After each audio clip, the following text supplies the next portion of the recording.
অসমৰ দুজন জনপ্ৰিয় ইউটিউবাৰ হ'ল বিবইচ আৰু ডিম্পু বৰুৱা। আজি বিবইচ আৰু ডিম্পু বৰুৱাক কম্পেয়াৰ কৰা হ'ব। তেওঁলোকক মানুহে কিয় ইমান ভাল পায় আৰু তেখেতৰ মাহেকীয়া ইনকাম কিমান ইউটিউবৰ পৰা আৰু দুয়োজনে কেতিয়া ইউটিউব জাৰ্নি ষ্টাৰ্ট কৰিছিলে আপোনালোকে সম্পূৰ্ণ ভিডিঅ'টো চাই থাকিব, তেতিয়াহে গম পাব। তো বলক ভিডিঅ'টো আৰম্ভ কৰোঁ। বিবইচৰ ৰিয়েল নাম হ'ল সঞ্জয় বড়ো আৰু ডিম্পু বৰুৱাৰ সম্পূৰ্ণ ৰূপ হ'ল ডিম্পু বৰুৱা। বিবইচৰ গড় হ'ল অসমৰ বাক্সা জিলাৰ গড়েশ্বৰ ঠাইত আৰু ডিম্পু বৰুৱাৰ অসমৰ নলবাৰী ডিষ্ট্ৰিক্টত। বিবইচে তেওঁৰ ইউটিউব চেনেলটো আৰম্ভ কৰিছিল 13 জুলাই 2020 চনত আৰু বৰ্তমান তেওঁৰ ছাবস্ক্ৰাইবাৰৰ সংখ্যা হ'ল 1.84 মিলিয়ন।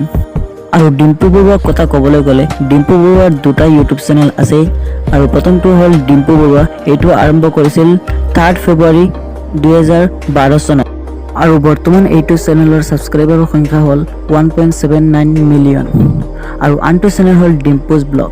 এইটো চেনেল আৰম্ভ কৰিছিল 2018 চনত আৰু বৰ্তমান ইয়াৰ ছাবস্ক্ৰাইবাৰ সংখ্যা হ'ল 2 মিলিয়ন প্লাছ।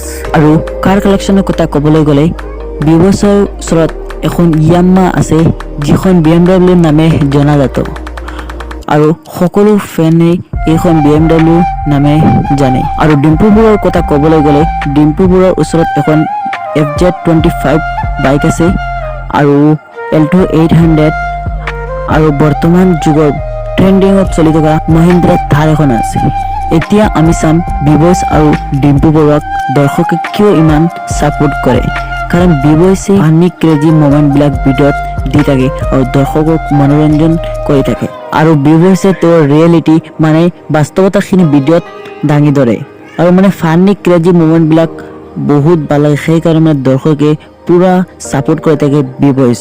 আৰু আনফালে ডিম্পু বৰুৱাৰ কথা ক'বলৈ গ'লে ডিম্পু বৰুৱাই বিদেশত গৈ ব্লগ বনাই থাকে, মানুহক বিদেশৰ বস্তুবিলাক দেখুৱাই থাকে আৰু ডিম্পু বৰুৱাৰ চেনেলটোত মানুহে কিবা নহয় কিবা এটা শিকিব পাৰে। এই চেনেলটোত ডিম্পু বৰুৱাই নলেজল ভিডিঅ'বিলাক বনাই থাকে আৰু দৰ্শকক দি থাকে।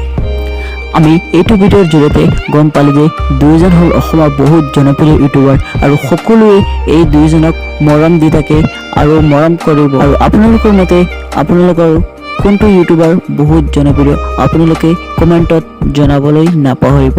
তো আজিৰ ভিডিঅ'টো ইমানেই আছিল আৰু নেক্সট ভিডিঅ'টো কাৰ ওপৰত হ'ব আপোনালোকে কমেণ্টত জনাই দিব।